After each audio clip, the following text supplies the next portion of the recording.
दक्षिण में एक मल्लाह था, नाव चलाने वाला। बचपन से गोपाल जी से उसकी प्रीत हो गई, गोपाल जी से प्रेम हो गया, और किसी साधु ने यह कह दिया था कि बस ये कहना हम तुम्हारे लिए तुम हमारे लिए। उस बाल सुलभ मन में वो विचार, वो भावना अंकित हो गई कि बस हम गोपाल जी के और गोपाल जी हमारे। और बोले तुमसे कोई भजन साधन के लिए पूछे, तुमसे कोई घर संसार के लिए पूछे, तुमसे कोई व्यवहार व्यापार के लिए पूछे, तो बोले बस एक बात का जवाब देना। बोले गोपाल जी जाने हम क्या जाने। बोले बस गोपाल जी जाने हम क्या जाने। अब उसने तो यही मंत्र रट लिया, जो कोई पूछे बोले गोपाल जी जाने हम क्या जाने। अब उसके बालक बड़े हुए, एक कन्या दो पुत्र थे। कन्या के विवाह का प्रश्न उपस्थित हुआ, तो पुत्रों से मिलकर उसने कहा कि नगर सेठ से थोड़ा सा धन लेकर और कन्या का विवाह करते हैं, और फिर परिश्रम करके धन अर्जित करेंगे, सेठ का धन लौटा देंगे। पढ़ा लिखा था नहीं, सेठ से धन लेकर कन्या का विवाह कर दिया और पुत्रों के साथ मिलकर परिश्रम किया, धन अर्जित किया और सेठ का धन लौटा दिया। जिस दिन सेठ जी को धन लौटाने के लिए दिया, सेठ जी को रसीद देनी थी। सेठ जी ने देखा कि पढ़ा लिखा तो है नहीं। अब व्यापारियों की चालाकी तो आप जानते ही हो, तो उसने कहा पढ़ा लिखा तो है नहीं। उसने झूठी रसीद बनाकर दे दी, रसीद पर कुछ और लिखा और दे दिया,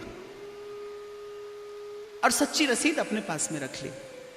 और कुछ दिनों के बाद उस मल्लाह पर मुकदमा कर दिया कि इसने मेरा धन नहीं लौटाया। अब जब जज के सामने उपस्थित हुए तो उसने कहा कि तुमने रुपया नहीं लौटाया। बोले हुजूर मैंने रुपया लौटाया। बोले जब तुमने रुपया लौटाया तो कोई था वहां? बोले हाँ हमारे गोपाल जी थे, क्योंकि हम तो जहां जाते हैं उन्हीं को संग लेकर जाते हैं। बोले रसीद कहाँ है? बोले ये माई बाप ये रसीद है। अब रसीद देखी तो रसीद पर तो कुछ लिखा था नहीं, रुपए की देनदारी संबंधित कोई बात नहीं लिखी थी। तो जज ने कहा कि ये तो रसीद ठीक नहीं है, कोई और रसीद होगी। बोले हमारे पास तो यही है, अब असली रसीद के बारे में गोपाल जी जाने हम क्या जाने। तो बोले कौन है ये गोपाल जी? तो बोले हम उनके हैं वो हमारे हैं। तो बोले कहाँ रहते हैं? बोले जहां हम रहते हैं। बोले तुम कहाँ रहते हो? बोले जहां गोपाल जी रहते हैं। अब जज समझ गया, लेकिन कहते हैं सच्चाई की अपनी एक चमक होती है, सत्य का अपना एक आभा मंडल होता है। जज संस्कारी था, वो उसको विचार करना पड़ा कि ये व्यक्ति झूठ तो नहीं कह रहा है, कोई ना कोई रहस्य तो है। तो जज ने क्या किया? जज ने कहा कि जो इस लेन देनदारी के गवाह है उन गोपाल जी को बुलाया जाए। जज ने गोपाल जी के नाम के सम्मन जारी कर दिए। अब जो सम्मन ले जाने वाला था वो पूरे गांव में डोल रहा है। बोले गोपाल जी कहाँ रहते हैं? गोपाल जी कहाँ रहते हैं? बोले क्यों, उनके नाम के सम्मन है। गांव में एक ही गोपाल जी का मंदिर था। अब मंदिर के पास जब वो पहुंचा, कचहरी का आदमी पुजारी समझ गया। पुजारी को ये सब घटना मालूम थी, तो उसने कहा हाँ भैया यहीं आओ, यहीं रहते हैं गोपाल जी। और पुजारी ने भगवान के नाम से दस्तखत करके और सम्मन ले लिए, और भीतर जाकर भगवान के चरणों में सम्मन धरकर कहा, बोले प्रभु आपके लिए सुंदर वस्त्र आभूषण आते रहे, आज ये बड़ी विचित्र भेंट आई है, स्वीकार कर लेना।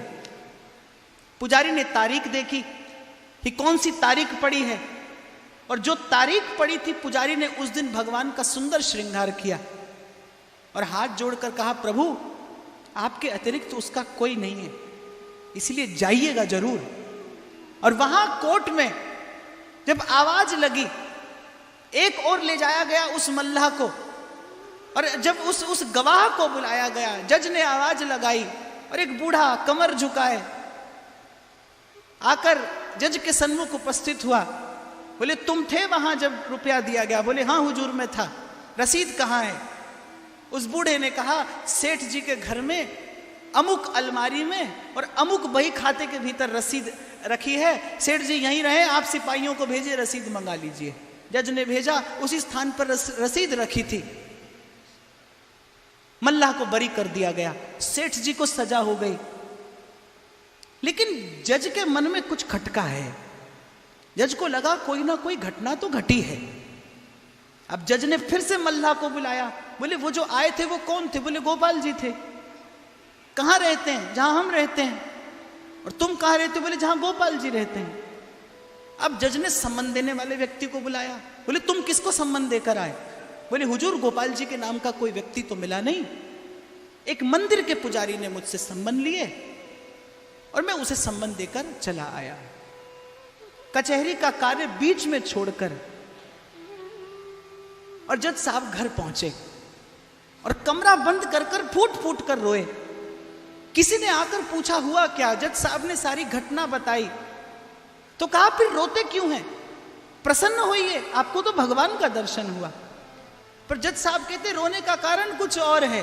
बोले सो क्या? सुख सारद नारद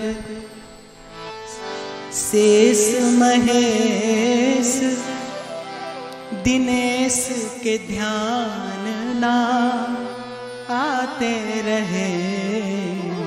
बोले जो कभी इनके ध्यान में भी नहीं आते। शुक शारद नारद शेष दिनेश महेश के ध्यान ना आते रहे।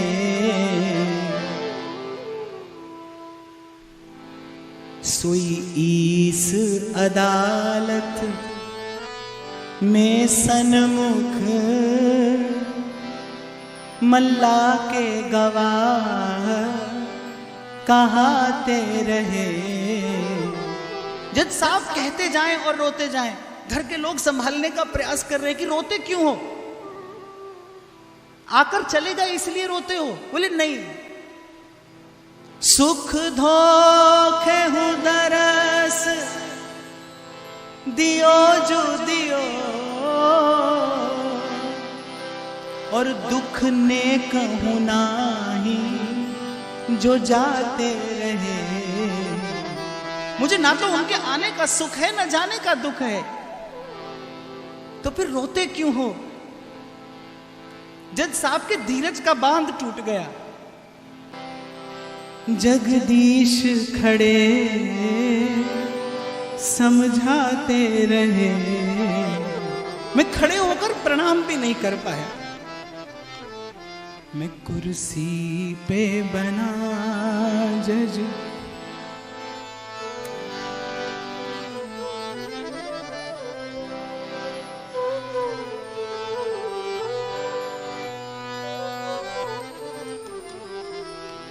उसी दिन से नौकरी छोड़ी, वृंदावन धाम आ गए।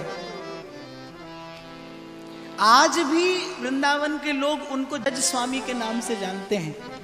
पूरा जीवन कैसा भजन किया कि जब श्री ठाकुर जी का दर्शन खुला रहता था कभी मंदिर में दर्शन करने नहीं जाते थे। जब दर्शन बढ़ जाते थे फिर मंदिर के आंगन में लौट लेते थे कि भक्त और संतों के चरण धूल अपने माथे चढ़ा लूं। कोई पूछता था दर्शन क्यों नहीं करते? बोले दर्शन करने योग्य मैं नहीं हूं, मैंने इस जीवन में बड़ा अपराध किया है। मैं कुर्सी पे बना जज बैठा रहा, जगदीश खड़े समझाते रहे।